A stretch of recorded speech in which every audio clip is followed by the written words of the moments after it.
you have to fix your mindset. And that's when all the capital will come. All right, what's up, everybody?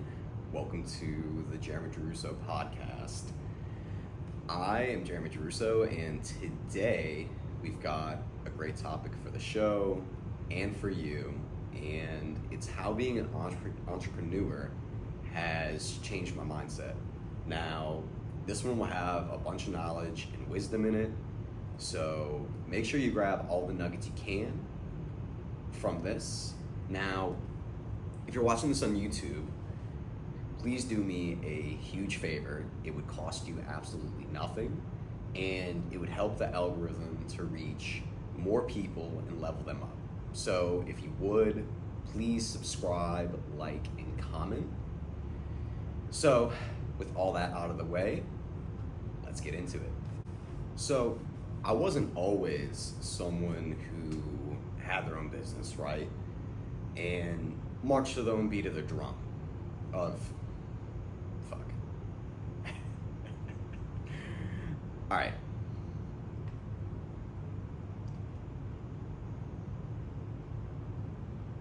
You know, I wasn't always someone who had their own business and marched to the beat of their own drum.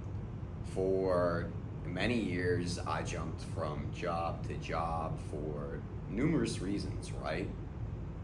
Reasons like my boss was a fucking dickhead and I didn't agree with the company's mindset or mission. Money wasn't worth it. The people sucked. The environment sucked. The time I spent at work versus leveling up myself, or the lack of time I was given to even make money. The list could go on, dude, honestly.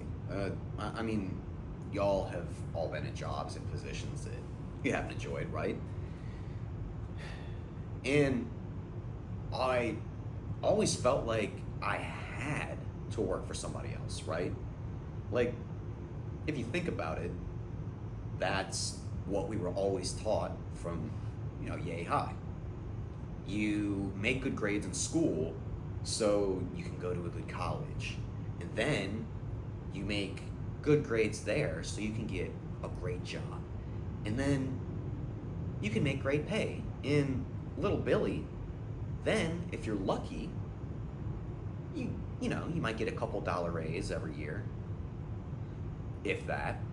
And you're fucking working your ass off for somebody else who, let's face it, is getting crazy rich off your blood, your sweat, your tears, your time, and effort. Like, with those 5 things, why don't you just build something of your own, right? And man, then this is a thing I also never understood, is you work for somebody else, then you have to ask for time off or justify why you need time off. Like, you're a grown ass man. You don't have to explain yourself to somebody else, which is always fucking weird to me. Like, I'm not gonna bullshit you. If I tell you something, there's probably a good reason why I'm telling you. So, you work all year, and for what? You get 14 days off? Like, if that, if you're lucky, if you have a decent job. And then again, you still got a request for that time off. And fuck, let's hope, let's really hope that it's paid time off too. Like, brother, ew. Like, brother, ew. See, for me, I've always felt like there's more to life than just working. Like, I feel like life is about making memories, traveling, living your mission and purpose, and being a go-giver. Like, how the fuck are you supposed to do all those things when you gotta ask permission to use the fucking bathroom. Like, if you're in the break room too long for your lunch break, somebody's gonna come storming in and just start fucking bitching at you. Like, bro, what? Oh, man. Like, now, for the longest time, I'm not gonna lie to you, for the longest time, I thought, well, working for somebody else, I have stability. And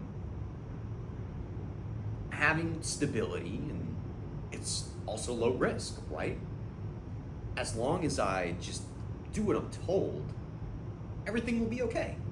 Though, again and again, as I mentioned above, there was always that one asshole who would make me question, why the fuck am I even here? And if no one's told you this, I'll keep it real with you. I'll be the first to tell you, right? You can always make more money. The world is always circulating cash. But you can't get back the time you've spent. And that's why it's the most valuable thing that anyone can give you. So if anybody is giving you their time, like, think about it. We talk about time as a sense of currency. Like, oh, I'm giving my time to work. I'm spending time with my girlfriend. You can't get that shit back. So if you're going to spend it, why not spend it doing something you love or enjoy doing? Deep shit, I know, right? When you have so many what the fuck moments in your life, you start to look at things differently. Some people look at life's timeline from certain events, right? The most recent one being COVID. I mean, if you're watching this now, you've lived long enough to understand what COVID was back, 4 years ago. I'll hear people say, like, oh yeah, life before COVID, or life after COVID, and enter XYZ here. And if you're a little older, perhaps you might say, well, life before and after 9/11. I mean, shit, see how much the country's changed since then. Or maybe life before and after the big housing crash in 2008, 2009. I mean, I know I'm dating myself a little bit here, but for me, my biggest mindset shift was life before and life after Syria. Quick pause. Gotta take a sip of water. Good shit. Oh, also, for those that wondering what this is Factor. It's a protein shake, all plant-based. It's a keto shake too. It's actually pretty good. This flavor is chocolate brownie. I'll insert a link in the description box, but I've been doing Factor for a little bit here. Try it out.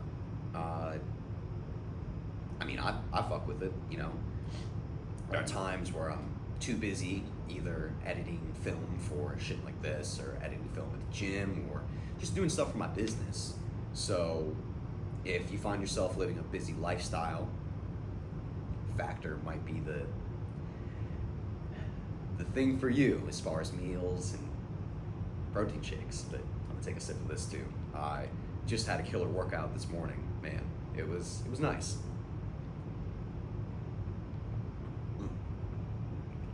Man, good shit. Anyways, I realized that life is really short after Syria, right? And did I know that before? Of course. But, it really hit me differently after spending a year in fucking Syria. Just all the things, different things that happen overseas, directly to me and indirectly, that I've seen other people go through,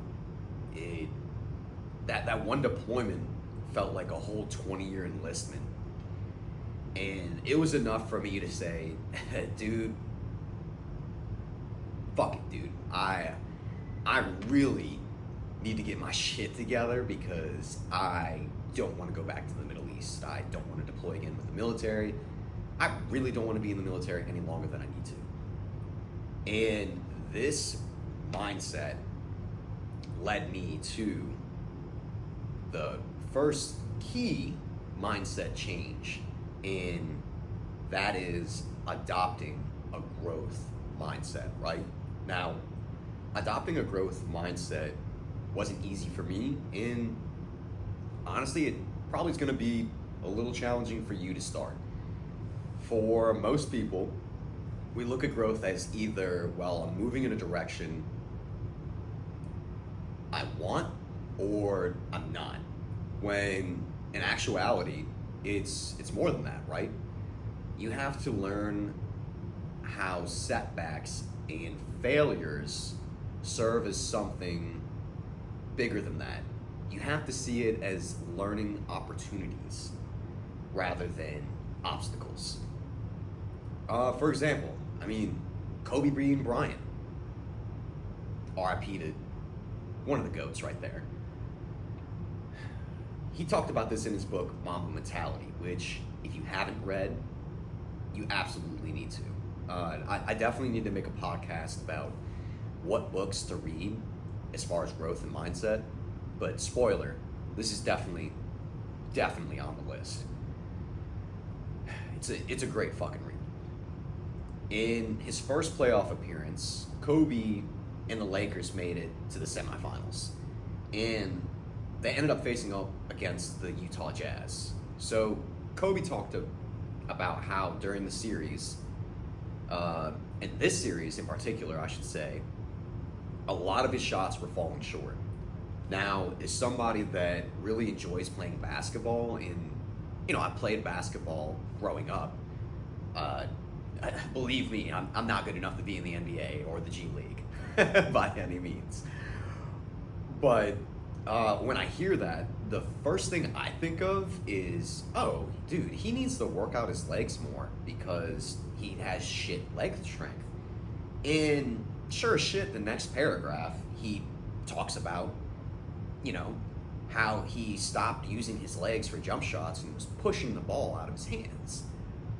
And he went into next season, that off season, into next season, he hit the weight room, right? And he conditioned his legs so he could stay in the game longer. And the ending result, 3 years later, he and the Los Angeles Lakers won the first NBA championship. Or not their first, but his first. Now, it wasn't an easy win by any means. Reggie Miller and who was on the Pacers at the time, man, they were something fierce, but we could talk about sports another time. you can shoot me a DM. We can talk sports and bullshit about that. But if Kobe Bryant never had taken a growth mindset approach, he would have never seen his failure or setback as an opportunity to grow. Rather, he would have been like, fuck it, it is what it is. I guess we just try again next year. Now, I'd say 99.9% of those listening or watching this, we're not professional athletes. Or, if you are, that's awesome that I reached you. Like, it's fucking awesome. But how does this apply to us regular dudes, right? Well, I got you. For me, it was learning that each time I faced a problem, I looked at it not from a why mindset, like why is this happening to me, rather than what can I learn from this? The first samples I made for my clothing line, right? They were good, but I wouldn't have asked people to spend their hard-earned money. And each time I gave insight into what I wanted to change, and I thought about the customer experience, like from your end, what do you get? And I built a better product from it. Now, I can confidently say that my clothing brand is just as good, if not better, than some of these big time players in the game. The only difference is they have more time in the game, more money than I have now, right? So learn to use setbacks and failures as stepping stones to where you want to go and who you want to be, rather than being a sourpuss. Because let's face it, nobody likes a sourpuss. And this also leads us into our next thing, is you have to take ownership and accountability. Now, running a business forces you to take responsibility for every, and I mean every, decision and its outcomes. When you know it's you versus you, and the amount of money you make is a direct reflection of the output you are willing to make, it becomes a very peaceful yet very humbling experience. You know, on one hand, you work hard, you do what you need to do, then you'll most likely make the money you want. I mean, nothing comes like this, right?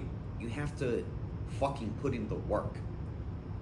But on the flip side, if you fuck off all day and you don't get anything done, you're probably gonna have extreme anxiety and you don't know how to pay your bills or pay the rent, or your girlfriend's probably bitching at you because you're not being a fucking man and taking ownership and accountability, right? Like, luckily, I've never had a problem with this. I just never felt like the work I've done for others, like, I've never got rewarded the way I should have been. You know, prime example, there was a time where I worked for DHS. Now, everybody on our team, I should say, had to get a bunch of supplies out of this warehouse, and we had to send them to areas affected by a natural disaster. Now, two others in particular were on the ground, and I mean, like, really making shit happen. Myself and those two others, right? We fucking worked our asses off. Though there were two other people on that team that, let's face it, they weren't worth a single fuck. That's me being as nice as possible. And they were literally there, and they made it publicly known. They were there to collect a check, and they literally couldn't get fired because they've gotten grandfathered in, right? And higher management didn't care to fire them either, which, fucking tragic, I know. So, myself and the two other individuals, there were actually two women, we ended up doing not only our work to get the job done, but their fucking work too. And the ending result, which, it doesn't matter who you work for, and I promise when you do a good job, this is like always the thanks you get, right?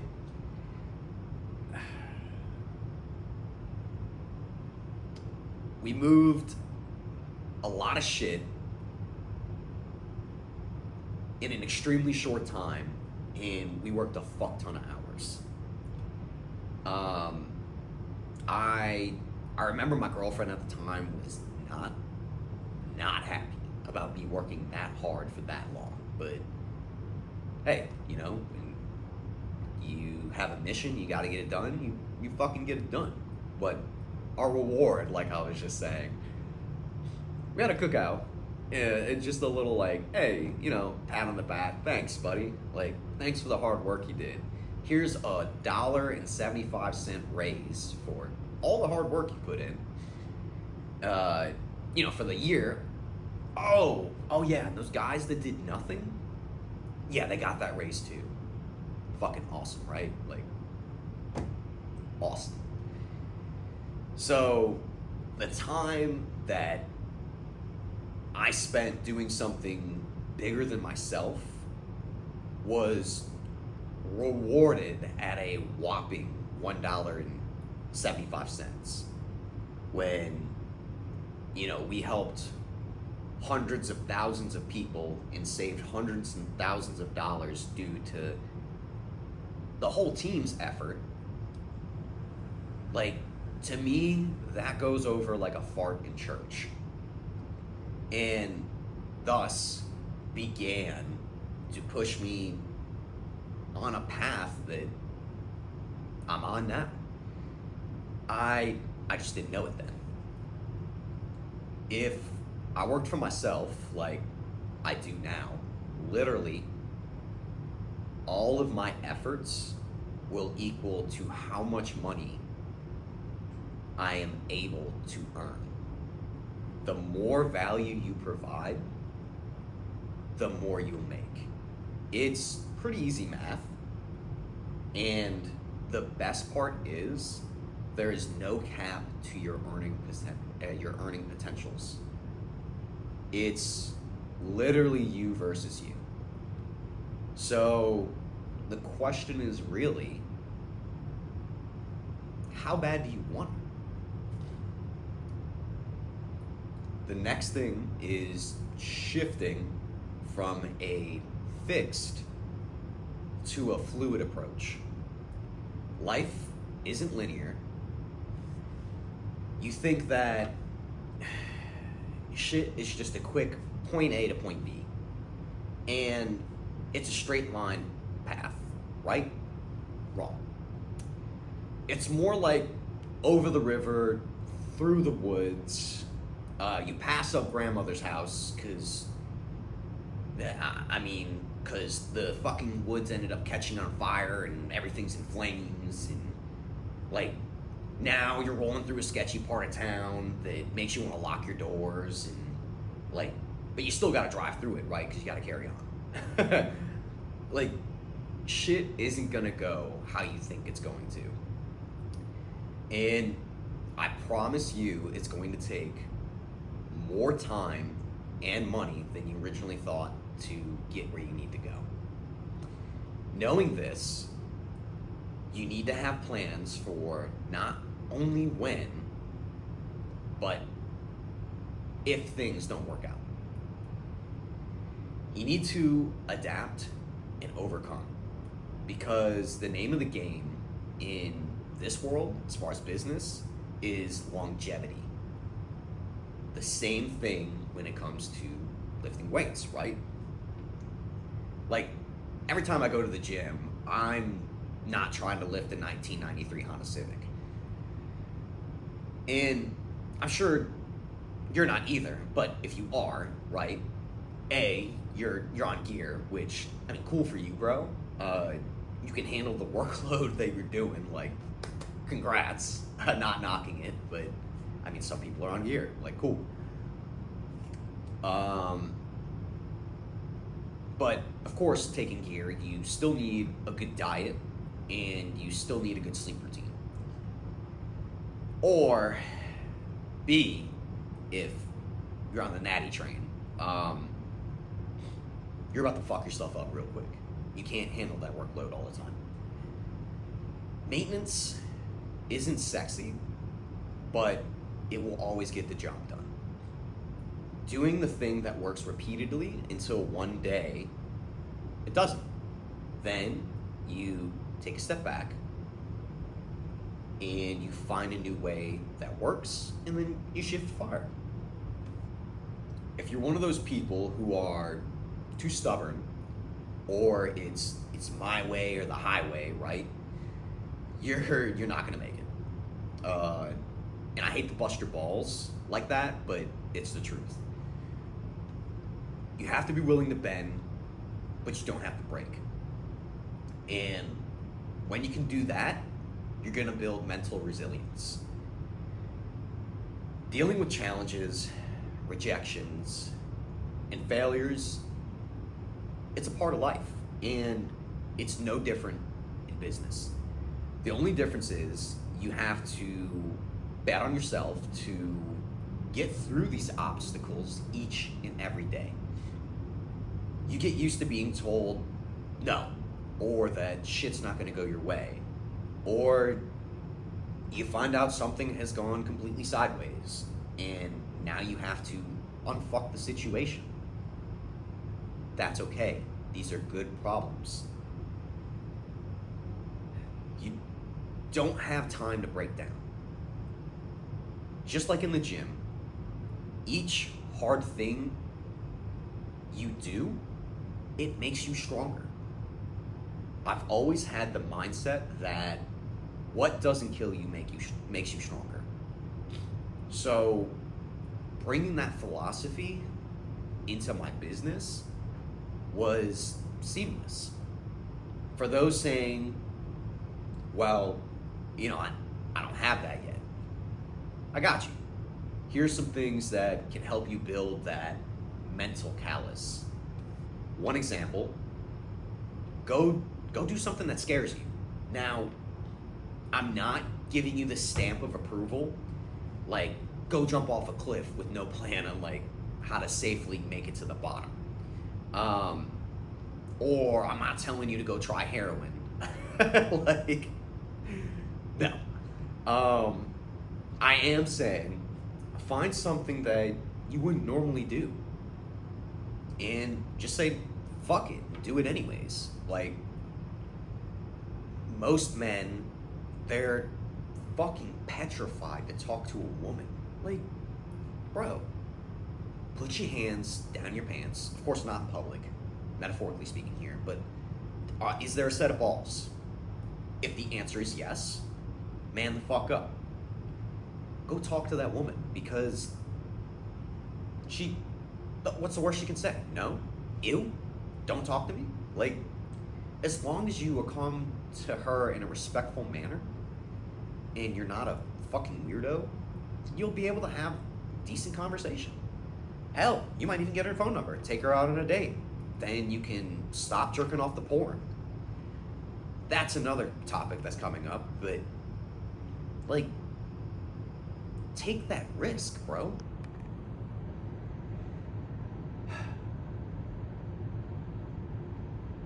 Growing up,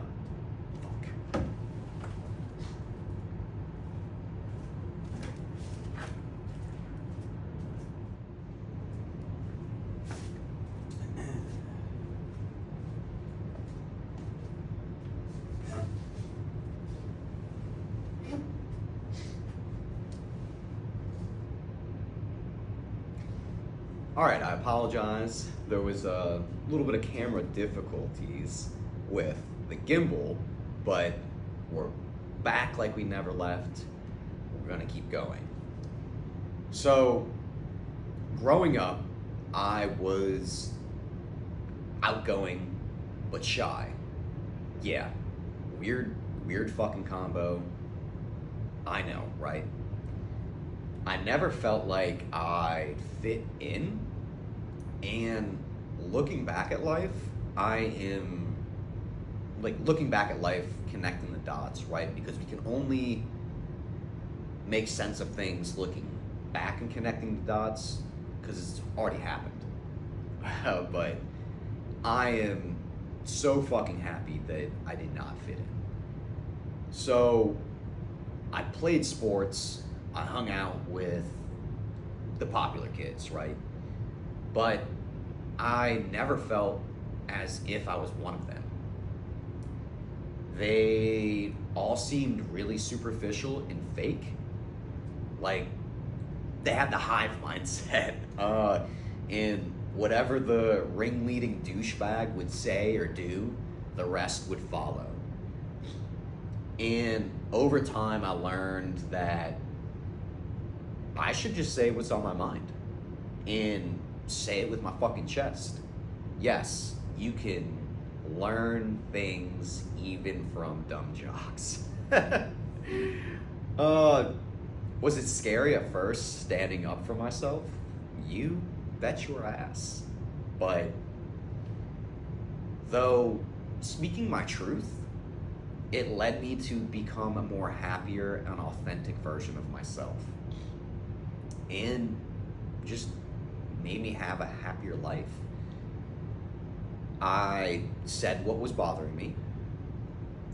I didn't feel like I was holding back anything anymore, which relieved a bunch of unneeded stress and anxiety in my life. So for you, I would say don't be afraid to speak up. Chances are no one will really remember that time that you asked out your 6th grade crush and she brutally rejected you anyways, right? So how does this story make a full circle in business? You say what's on your mind and you stand up for yourself. At the end of the day, no one is going to look out for you better than you.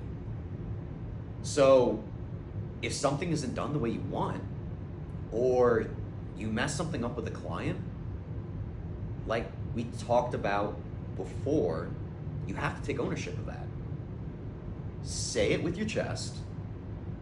Do everything you can to right the wrong and move forward. We are all going to make mistakes. Nobody's perfect.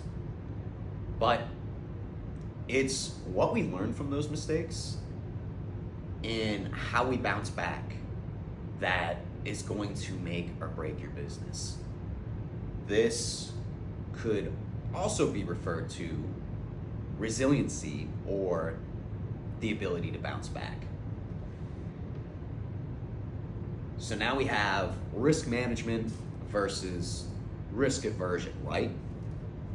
There is a difference between, say, a calculated risk and a reckless risk. On the surface, do they look the same? Sure, but let's take a deeper dive. The real difference between the two is that with a reckless risk, there's no backup plan. You're winging it and you're hoping for the best. You hope it works. Like, you're throwing a Hail Mary. Other times where you have to say fuck it and just go for it. Yes, I 100% think so. Though that thought does come in with some prior planning. Like, sure, say fuck it, but you thought about saying fuck it, if that makes any sense. If you fail to plan, you're planning to fail. Knowing the difference between the two has allowed me to take more calculated risks, and now I look at opportunities as chances to grow. If a risk scares me, but I know in the long run I will become better from it, I just do it, and I let the chips fall where they may. I understand that point A to point B isn't a straight path, but it's more twists and turns in life. And it's full of unexpected surprises that, you know, you're just not gonna see coming. But I've sat down, I've thought things out, and whatever, I'm ready for it. Not all fear is bad, because on the other side of fear is growth. Speaking about setting aside time and planning my next steps, that is exactly the next bit for this podcast.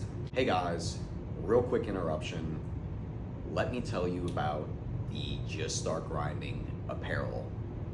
Now, if you're like me and you care about high quality gym wear that looks great, keeps its original shape and integrity, and you also support a veteran owned business, then I want you to check out the Just Start Grinding website.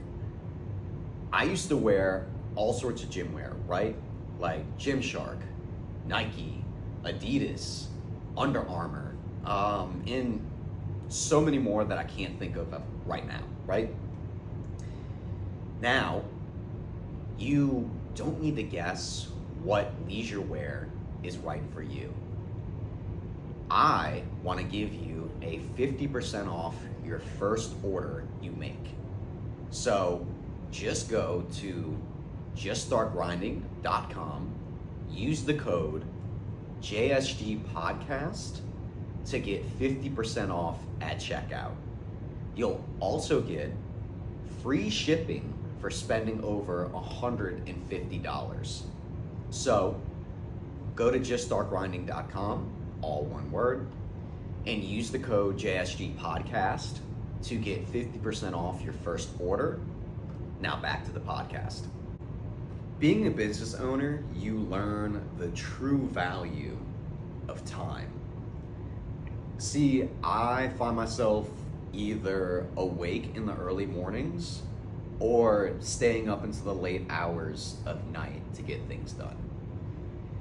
You learn to prioritize things differently because, again, it's you versus you, and also other businesses. You have to find a way to make the most of the time you have. One of the things I always say when I'm talking to a potential client about training and they hit me with this objection of, Jeremy, I would love to do that, but the thing is, I just don't have the time to work out.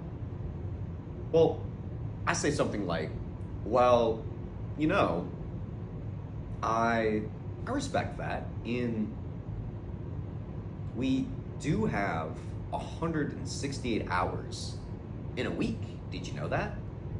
Usually they'll say something like, yeah, or along the lines of, tell me more, or, make your point. They give me a look.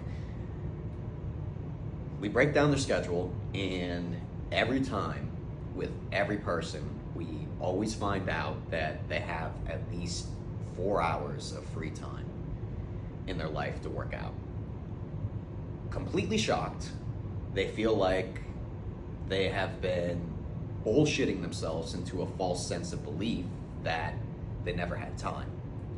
When in reality, we always make the time for the things that matter most to us.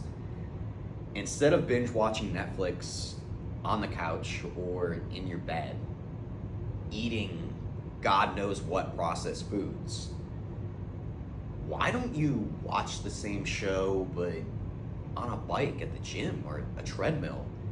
It's the little steps, doing that compound, that makes a big difference. Now, I'll be honest with you. When I'm editing longer form content, like this, that's exactly what I do. With a few of my clients I actually work out with will watch me on the Stairmaster or watch me on whatever cardio we do after our training session, and they'll just see me editing away. I'm sitting there on my phone, like scrolling through the workout or whatever, right? Because I gotta post that shit for my business to continue to grow. People don't know what you're doing unless you post about it. It's just the world we live in, right? But you make the time.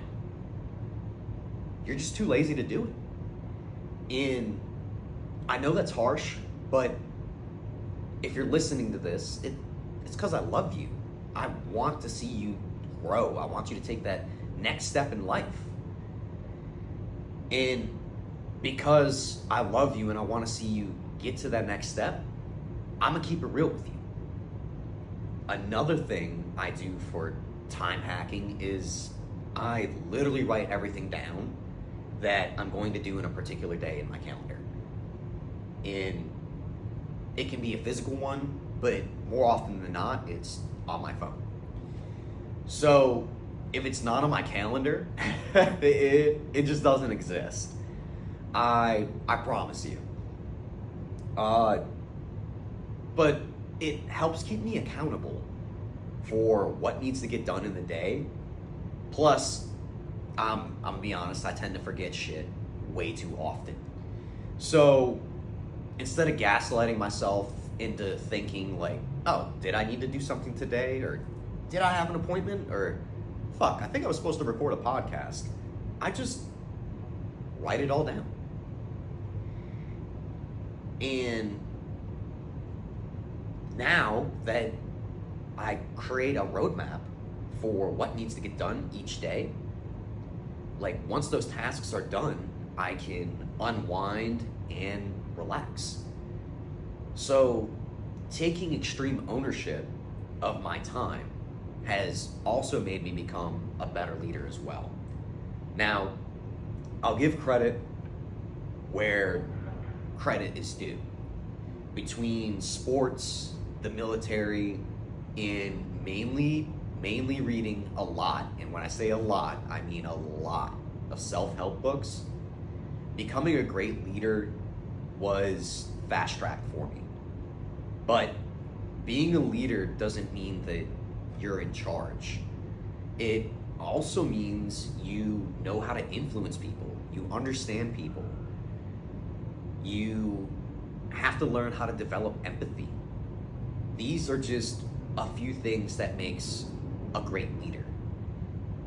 If you have to choose between being a leader or a boss, always pick being a leader. Leaders have vision and purpose that is often times bigger than themselves. They lead from the front and pave the way for what they expect, whereas a boss is just barking orders, and usually from the back. So what does this mean when it comes to business then? You put your clients first, and you think about what actions you take, how that will affect your employees, or what impact that will have on your partners. You realize that everything you do, good or bad, will impact them as well. And because of that, you will move with a certain vision and purpose. There's a difference between chasing money and building something meaningful. For me, I will always choose to build something meaningful. I have goals of donating to charities that help children and vets. Like, everybody's got a story growing up, but like, I wish I had an honest outlet to where I could go when I was a kid. I think that would have helped me tremendously. Now, I'm not saying that I would change anything in my life, because if I did, I wouldn't be the man who I am today. But creating something like that for children, creating something to help out veterans that don't have jobs, that, I mean, I live in New Orleans, that are living on the street or that have drug problems. Are there things like that now? Yeah, but it really bothers me seeing that struggle, that they gave all so some people could enjoy the life that we have here in America. I have a goal about making one of the best clothing brands that this world has ever seen, because shit in the world right now is really fucking hard. And if I'm sitting here asking you to spend your hard-earned money on my products, I want to know that you're getting your money's worth. Of course, I'm biased, but you're definitely getting your money's worth. In creating a brand that will live on well past me, I also want to create jobs for vets who can't get employment anywhere else. Having warehouses in Florida, Louisiana, Texas, and California. Outside of clothing, I believe everyone's given birthright is to live the life of their dreams. I will always say there's 4 pillars to life, right? You have health, wealth, love, and happiness. Like a building, without one of those pillars, the building will collapse. So having your health in good standing, you will be able to enjoy the other pillars of your life. I mean, the last time I checked, the obesity rate here in America is 40%. And another 32% are overweight. And 8% are severely obese. How the fuck are you supposed to enjoy life when you have hypertension, chances of cancer, infertility, depression, mood disorders, high blood glucose, and there's more problems associated with that because you're obese. See, I offer online training that anyone, anywhere can get top tier training, guidance, and mentorship from me. I feel like that is my God-given mission for me in this life. The goal is to have gyms in each of those states that I mentioned before, and I can create even more jobs and impact more people with in-person training as well.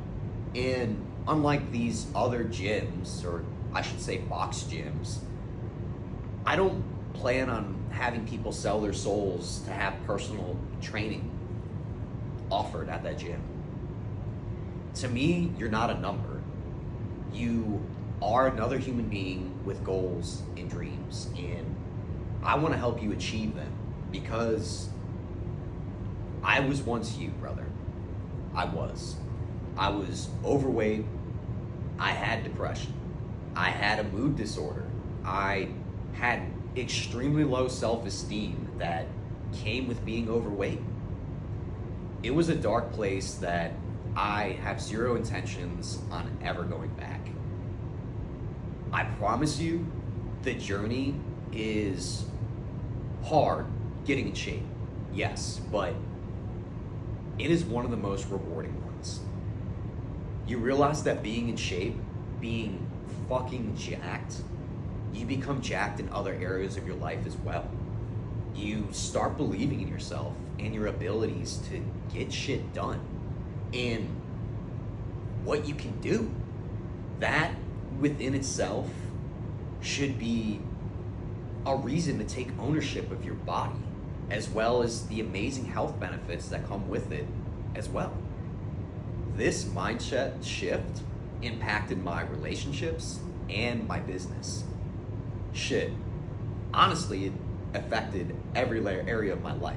It helped me become a better business owner, and now I'm more peaceful.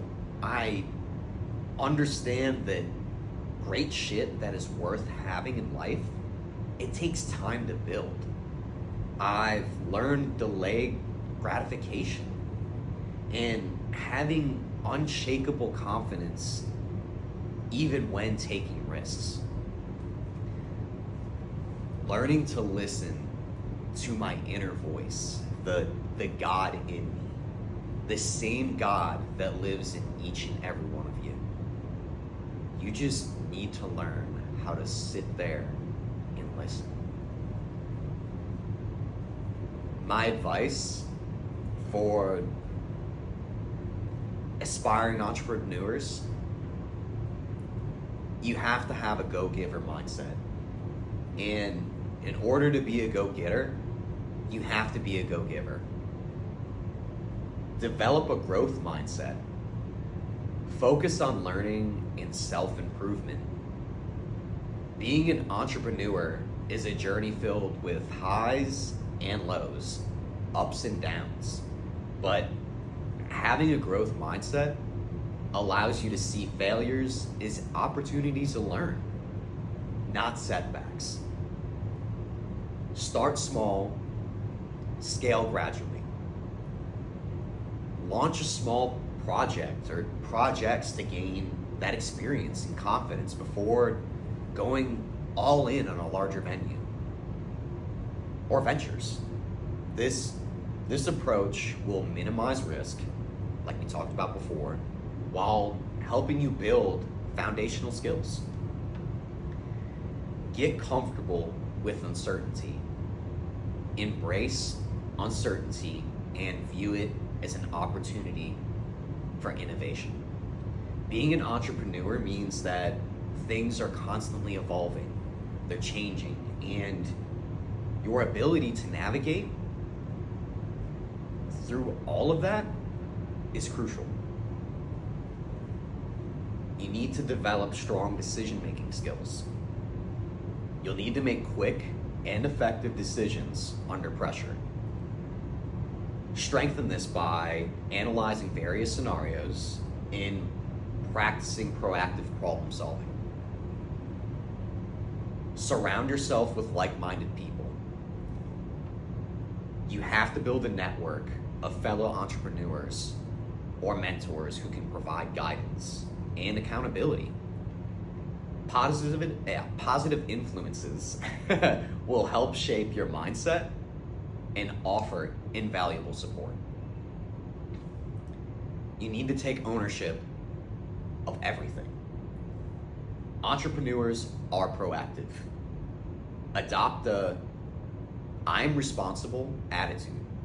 Whether things go right or wrong, your mindset should be to take ownership and to always find a solution.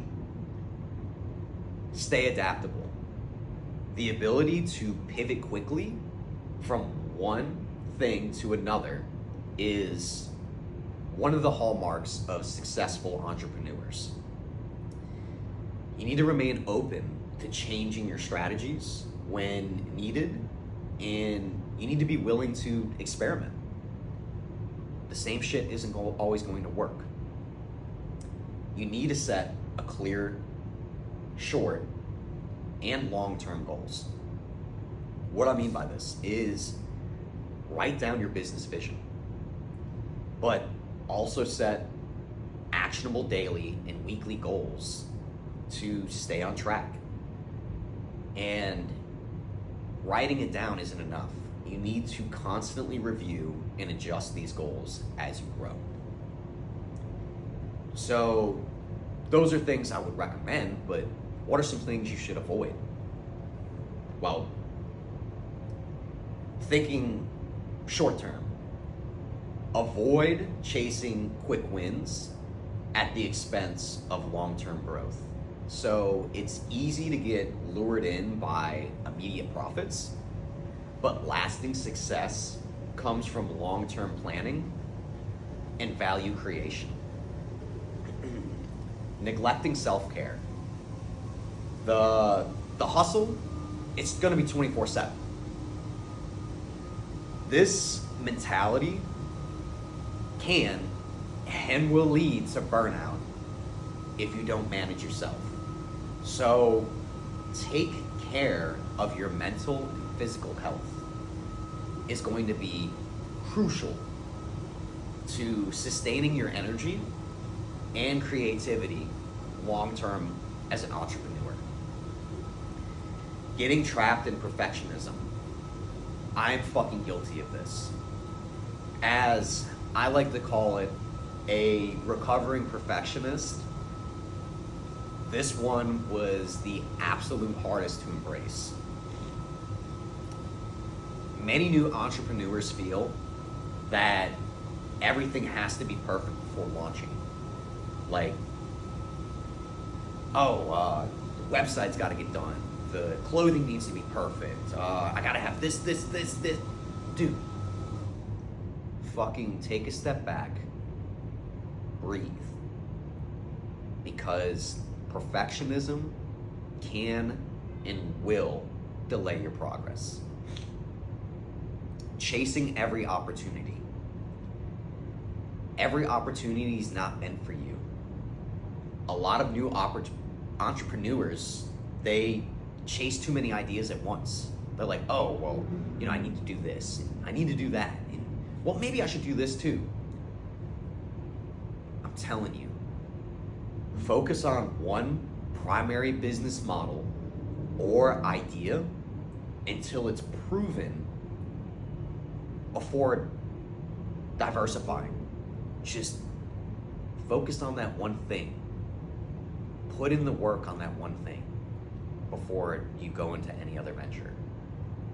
You'll thank me later. Undervaluing yourself. Man. Some new entrepreneurs underprice their services or underestimate the value they bring. Know your worth, charge accordingly to avoid unsustainable business practices. Again, the name of the game when it comes to this is longevity. Being impatient for results. Man, we live in a society where everything is right fucking now. I gotta have it now, right? So if you're expecting overnight success, it's going to lead to discouragement. Entrepreneurship is a marathon, not a sprint. That is something that I say to my clients all the time. Not with entrepreneurship, of course, but with training, right? I have clients that, man, I want to bench 225 right now, or I want to squat 315, or, I want to deadlift 405. In due time, that will happen. But Rome wasn't built in one day. Do you expect to go from 0 to 100 immediately? It's not going to happen. So be prepared to stay persistent and patient. Lastly, ignoring customer feedback. If, like we talked about before, you think about things from your clients and you do things for your clients, why wouldn't you listen to them? They're the ones making you the money. So assuming that you know what customers want without validating it can and will lead to failed products or services. It's not rocket science. Always listen to your audience. And again, be willing and able to pivot based off the feedback. Now, I know this was a long one, but reflect on all these takeaways. How could these changes in your mindset impact your life now? Whether you are an entrepreneur or not, these are some great tools to have in your own life. One of my favorite rappers, Russ, in his song Congratulations Freestyle, said this: fix your mind state, and that's when all the capital comes. Maybe we can all learn a thing or two from that. But guys, big thanks for watching and listening to this episode of the Jeremy Giarrusso Podcast. And remember, to achieve anything in life, all you have to do is just start grinding. I'll see you next time. Peace.